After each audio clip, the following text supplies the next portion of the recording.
নমস্কার, আমার আসাম ব্লগে আপনাদের সবাইকে অনেক অনেক স্বাগত। এখন বাজে 9টা। সকালবেলা আজকে টিফিন তাড়াতাড়ি উঠে গেছি। রবিবার বললেও কি হবে, আজকে ঘুম ভেঙে গেছে তাড়াতাড়ি, তাই উঠে গেছি। উঠে একজনকে তো এগ রোল বানিয়ে দিলাম, খেয়ে গেল। এখন আর আমার জন্য আর আমি আটা মাখলাম না।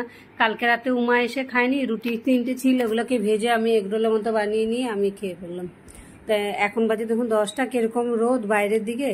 কিন্তু একদিকে রোদটা দেওয়াতে ভালো হয়েছে, আশেপাশে এরিয়াতে এত জল হয়ে গেছে, এত কিছু মানে এত ইয়েতে আছে। আমাদের একটু গরম লাগছে ঠিকই, কিন্তু মানে আশপাশ এরিয়াগুলো খুবই কষ্টকর জায়গা। একদম মানুষ না বেরোতে পারছে না, লোকের ঘরে ঘরে একদম জল ঢুকে আর অবস্থা নেই। 10:30 11টা বাজে, তার মাঝখানে এতটা রোদ। আমার লঙ্কা গাছের চারাটা বেশ বড় হয়ে গেছে। এই চারাটাই সব থেকে সুন্দর হয়েছে, বাকি চারাগুলো না কি মাটির জন্যই না কি বুঝতে পারলাম না। চলুন ভিতর দিকে যাই। এখন মোটামুটি এখন 1:45-র কাছাকাছি হয়তো বাজে, 1:40ই বাজে। এখনো রান্না কিছু করিনি, অবশ্য রান্নার তেমন একটা কিছু করার নেই। কালকে ডাল রয়ে গেছে, আর এখন কালকে কুমড়ো পাতাগুলো এনেছিলাম, যে কুমড়ো পাতাগুলো শাক করবো, আর সঙ্গে মাছের ডিমের বড়া করবো। মাছের ডিম তো অনেকটাই রয়েছে, মাছের ডিমগুলোকে একটু কুচানো পেঁয়াজ, কাঁচা লঙ্কা, একটু বেসন দিয়ে বড়া করবো বলে, ঠিক আছে। সেই জন্য রান্নার এতটা ঝামেলা নেই, আস্তে ধীরেই করছি। 1:30টার মতো বাজে। একদিকে ভাতটা বসিয়ে দিয়ে বাইরের দিকে গেছি। এখন ভাতটা ততক্ষণে গেছে। এখানে কুমড়ো শাকটা একটু কালো জিরা, একটু নুন হলুদ দিয়ে ভেজে নিয়ে তারপরে একটু রসুন ভেজে এর মধ্যে দিয়ে তারপরে বাটবো। কুমড়ো শাকটা কিন্তু এইভাবে করে করলে খেতে কিন্তু বেশ ভালোই লাগে।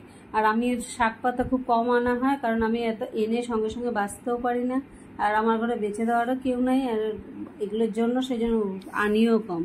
যে আনার মধ্যে একটু ঢেঁকি শাকটাই আনি মাঝে মধ্যে, হয়তো লাল শাকটা। আর বাকি শাক তো খাওয়ার কেউ নাই, মানুষ হলাম একদিন, কে খাবে এতগুলো। আর উমা তো দুপুরবেলা খাই না, থাকে না, সেই জন্য আর রান্না করারও সেরকম যত শর্টকাটে হয়ে যায় করে। রসুনগুলো ভেজে নিয়ে এখানে দিয়ে দিলাম। কুমড়ো পাতাগুলো একটু নেড়ে চেড়ে একটু টানা হয়ে গেলে তারপরে উঠিয়ে নিয়ে পরে ঠান্ডা হলে করে গ্রাইন্ডারে বেটে নেবো। হয়ে গেছে। এখন এগুলো ধুয়ে মাছের ডিমের বড়াটা করব।